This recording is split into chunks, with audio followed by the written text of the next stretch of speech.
औरंगजेब ने अपनी बड़ी बेटी ज़ेबुन्निसा को 20 साल कैद में रखा। जानिए क्यों। इसी क्रम में आज हम आपको इस स्टोरी में ये बताने की कोशिश करेंगे कि औरंगजेब ने किस प्रकार से अपने रूढ़िवादी विचारों और धार्मिक कट्टरता को अमली जामा पहनाते हुए अपनी विद्वान बेटी को 20 साल तक कैद में रखा।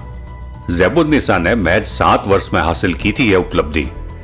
औरंगजेब की बड़ी बेटी ज़ेबुन्निसा के समय वह दक्कन का सूबेदार था, इसलिए जब ज़ेबुन्निसा 4 साल की हुई तब उसके शिक्षा के लिए औरंगजेब ने हाफिजा मरियम नाम की एक विद्वान महिला को नियुक्त किया।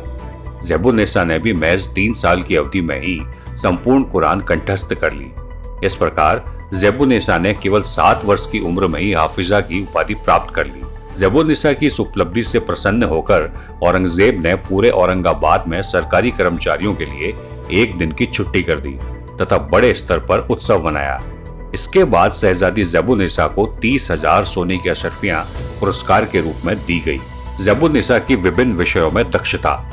औरंगजेब ने शहजादी ज़ेबुन्निसा की आगे की शिक्षा के लिए तत्कालीन फारसी विद्वान मोहम्मद सईद अशरफ को नियुक्त किया।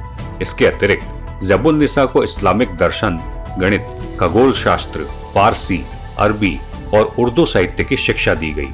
ज़ेबुन्निसा को कैलीग्राफी आर्ट की भी अच्छी शिक्षा दी गई थी। ज़ेबुन्निसा ने अपनी विद्वता के दम पर संसार के कई देशों से श्रेष्ठ पुस्तकें मंगवाकर दिल्ली में एक पुस्तकालय भी बनवाया था। अपने पिता के ठीक विपरीत ज़ेबुन्निसा को संगीत में विशेष रुचि थी और वो एक अच्छी गायिका भी थी। इतना ही नहीं, स्वभाव से दयालु महिला ज़ेबुन्निसा अपनी बुआ जहां आरा की तरह मक्का मदीना जाने वाले यात्रियों की भी आर्थिक मदद किया करती थी। विद्वान कवियत्री। ज़ेबुन्निसा मख्फी नाम से कविताएं लिखा करती थी। मख्फी एक ईरानी भाषा का शब्द है जिसका अर्थ होता है अदृश्य। उसने सैकड़ों शायरी और रुबाइयां लिखी। ज़ेबुन्निसा ने कुछ फारसी ग्रंथों के उर्दू में अनुवाद भी किए। ज़ेबुन्निसा की मृत्यु के पश्चात उसने जो कविताएं लिखी थी उसे दीवाने मख्फी नाम से संकलित और प्रकाशित किया गया है, जिसमें तकरीबन 15,000 पद हैं। ज़ेबुन्निसा ने ज़ेब उल तफारिस, मोनिस उल रोह तथा ज़ेब उल मोनशायत नामक 3 पुस्तकें लिखी थी। बता दें कि दीवान मख्फी की मूल पांडुलिपियों के तमाम हिस्से आज भी लंदन की नेशनल लाइब्रेरी में सुरक्षित हैं। ज़ेबुन्निसा को 20 साल की कैद।